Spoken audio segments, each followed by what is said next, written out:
ഇപ്പൊ നമുക്ക് ഒരു പുതിയ റോള് വരുമ്പോൾ 400-500 അപ്ലിക്കേഷൻസ് ആണ് വരുന്നത് ഒരു ജോബിന് വരുന്നത്.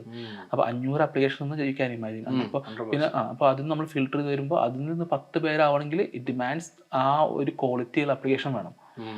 അപ്പൊ അവിടെ നമ്മൾ 1000 അല്ലെങ്കിൽ 1500 വേർഡ്സ് പല ആൾക്കാരും ചെയ്യുന്നത് ഫുള്ള് AI ആണ്. അപ്പൊ നമ്മള് കാരണം ഈ AI എഴുതുമ്പോൾ ഞാൻ ആക്ച്വലി പലതും കണ്ടിട്ട് ഈ AI എഴുതുമ്പോൾ ഇപ്പൊ നമ്മൾ ഫോർ എക്സാമ്പിൾ അവർക്ക് ഒരു സ്ക്രിപ്റ്റ് കൊടുത്ത് അതിനെ ഡെവലപ്പ് ചെയ്യുമ്പോൾ അത് വായിച്ചു നോക്കാതെ അതിന്റെ ടൈലന്റോ അല്ലെങ്കിൽ അതിന്റെ ഇനിഷ്യൽ പാർട്ട് പോലും കളയാതെ അത് നേരെ കോപ്പി പേസ്റ്റ് വെക്കുന്ന ആൾക്കാരുണ്ട്. വായിച്ചു വീണ്ടും നോക്കാതെ വെക്കുന്ന ആൾക്കാർ. അപ്പൊ അങ്ങനത്തെ ഇതുണ്ട്. അപ്പൊ നമ്പേഴ്സ് വളരെ ഇമ്പോർട്ടന്റ് ആണ് ചെയ്യുന്നത്. പിന്നെ നമ്മൾ ചെയ്യുന്ന പോർട്ടൽസ് നമ്മൾ എവിടെ അപ്ലൈ ചെയ്യുന്നു, എങ്ങനെ അപ്ലൈ ചെയ്യുന്നു, ഇതെല്ലാം ഇമ്പോർട്ടന്റ് ആണ്. ഇപ്പൊ പലരും ആക്ച്വലി എന്താ ചെയ്യുക, ഇപ്പൊ CV ലൈബ്രറി അല്ലെങ്കിൽ 1-2 പ്ലാറ്റ്ഫോംസിൽ മാത്രം ഒതുങ്ങി നിൽക്കും. ഇപ്പൊ ലിങ്ക്ഡിൻ ഒക്കെ പറഞ്ഞാൽ വളരെ ഇമ്പോർട്ടന്റ് ആയിട്ടുള്ള ഒരു പ്ലാറ്റ്ഫോമാണ്. പലർക്കും ലിങ്ക്ഡിൻ